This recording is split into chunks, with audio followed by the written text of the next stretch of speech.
programa mo kung saan nagluluto tayo ng mga simple Pinoy dishes na nilalagyan natin ng konting twist para sumeksi, lumufet, and sumarap. At dahil nga Biyernes ngayon, magluluto tayo ng munggo. Bakit nga ba niluluto natin ang munggo tuwing Biyernes?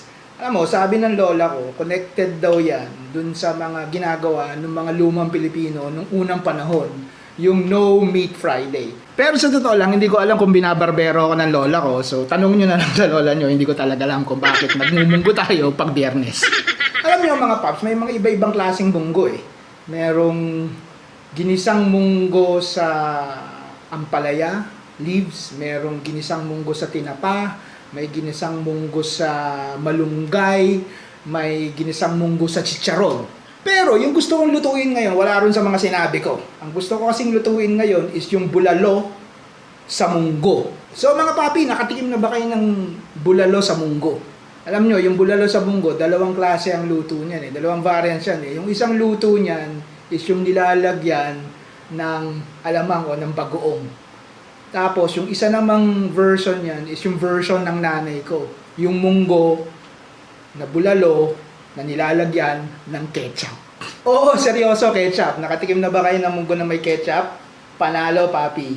So ngayon, tuturuan ko kayo magluto ng bulalo sa munggo nilagyan ng ketchup.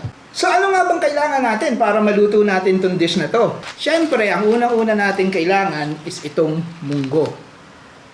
Okay? Yung munggo, dalawang klase yan. Merong munggong kintab at saka munggong labo. Huwag kang kukuha ng munggong kintab kasi yung munggong kintab ginagamit yun sa mga hopya, sa mga ginatang munggo, mga dessert yung matatamis. Kung gusto mo magluto ng munggo, palagi mong titignan at ang palagi mong kukunin is yung munggong labo. Kasi ito yung mas starchy na munggo. Siyempre, after nung munggo, meron tayong bulalo. Ayan, mga papi, bulalo. Monterey yan, laging. Binili ko yan kanina sa Monterey shop. Bulalo. And of course, bukod sa bulalo, meron tayong repolyo. Yung ibang munggong ginisa, ang ginagamit nila ang palaya, yung iba malunggay. Pero dun sa bulalong munggo natin, ang gagamitin nating gulay, bukod sa munggo, yung repolyo. And of course, meron tayong ketchup. Ito yung magpapatamis ng konti dun sa ginisang munggo natin. So of course, bukod dun sa ketchup, meron tayong mga basic kapares ng sibuyas. Meron tayong bawang. Of course, meron tayong kamatis. Meron tayong paminta, asin, and of course, beef cubes.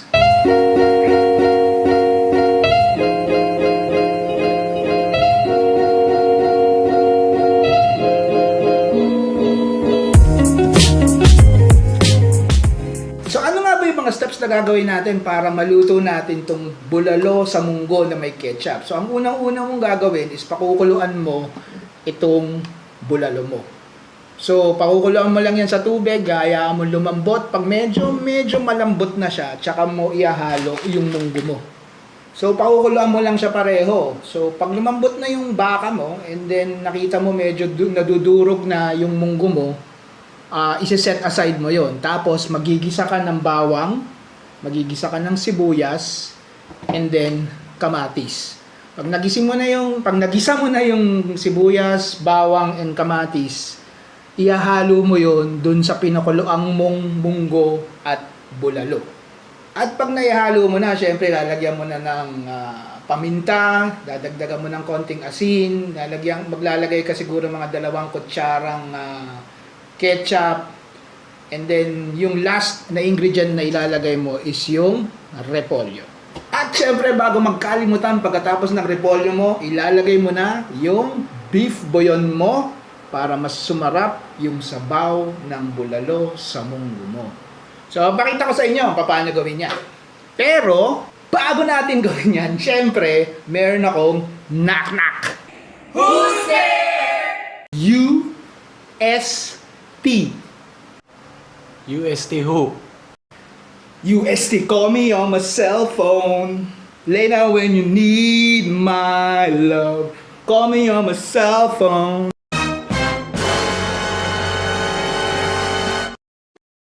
Alam mo, sa totoo lang, hanggang ngayon kinikilabutan pa rin ako pag gumagawa ako ng joke. Pero nag-enjoy kayo, edi go lang. Okay, Doc. So ngayon, simulan na natin lutuin ang ating bulalo sa munggo na may ketchup. Let's go sa go!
Ganun lang kadali magluto ng bulalong munggo sa ketchup. So subukan nyo lutuin and then mag-comment kayo, let me know kung nasarapan kayo o hindi. Or kung sumakit yung mga buto-buto nyo o yung mga kasukasuhan nyo dahil bawal na bawal kayong kumain ng munggo at saka bulalo kasi meron kayong arthritis. So ang next natin gagawin, patitikim natin tong bulalong munggo sa ketchup kay Kyle. Yung anak ko nag-chat sa akin sa FB, mukhang gusto niya raw pumunta rito, mukhang manghihingi na naman ng pera. Alam niyo na, nagbabayad ng tuition fee sa school. Pero pagdating dito ni Kyle, patitikim natin yung niluto natin. Si Kyle hindi kumakain ng gulay yan eh. So maganda siyang gauge, tingnan natin yung reaction niya. Pag kinain niya yung niluto natin, tingnan natin kung masasarapan siya o hindi.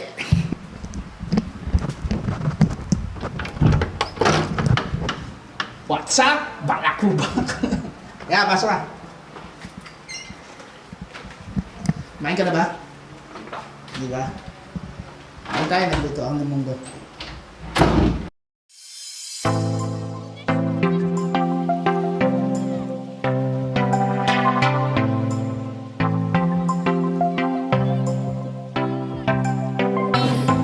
At eto na nga si Kyle.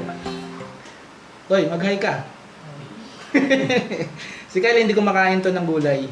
So, titingnan natin yung reaction niya pag kinain niya tong bulalong munggo. Okay. Okay, banat na. Tingnan natin kung masasarap ang kaboy. Hindi yan makakain yan. Hindi yan makain ng munggo, di ba? Ha?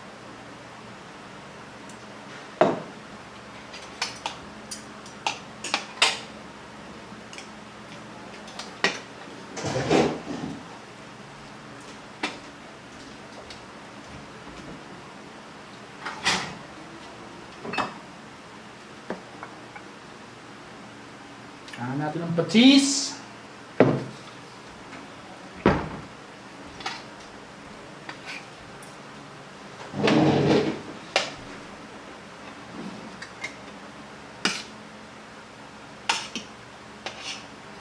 Ano yung reaction mo nung sinabi ko nagluto ako ng munggo? Sabi mo, munggo ulam.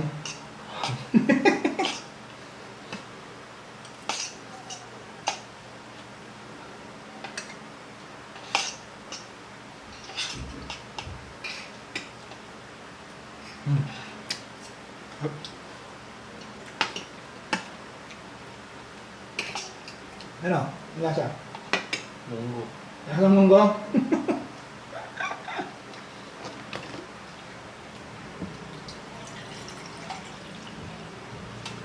Lasang bulalong munggo.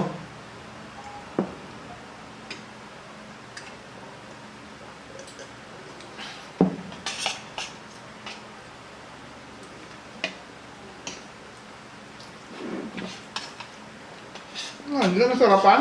Sarap. Ibang kwenta naman ito eh. Sarap? Sabihin mo rin sa camera, masarap oh. Sarap. Kaya nga, napilitan ka.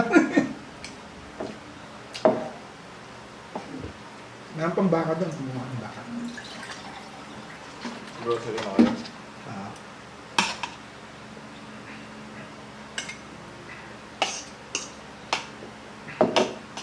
Mga pap, subukan nyo. Sakto. Hmm.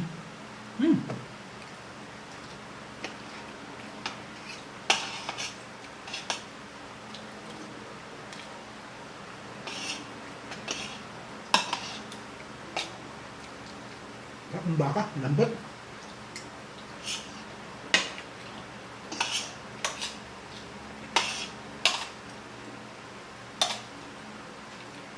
Uy, mga munggo. Hindi kumakain ng gulay yan. Pero mapipilitan siya ngayon. Tatawa siya eh, oh. Mga ibang ulam. Pero pera, biro, papsi. Sarap to. Panalo to. Panalo to. Wag lang kung may arthritis ka, wag kang kumain nito, di ba? Kasi bawal sa ito. Pero panalo, panalo.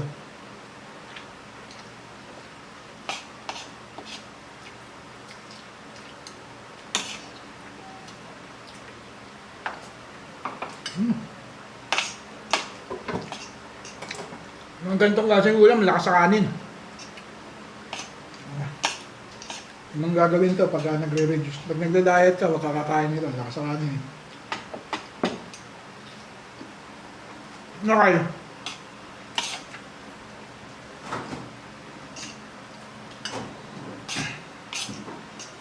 Sige na, natapusin ko na itong vlog na to. Hanggang sa susunod. Comment, like, subscribe, spread the love!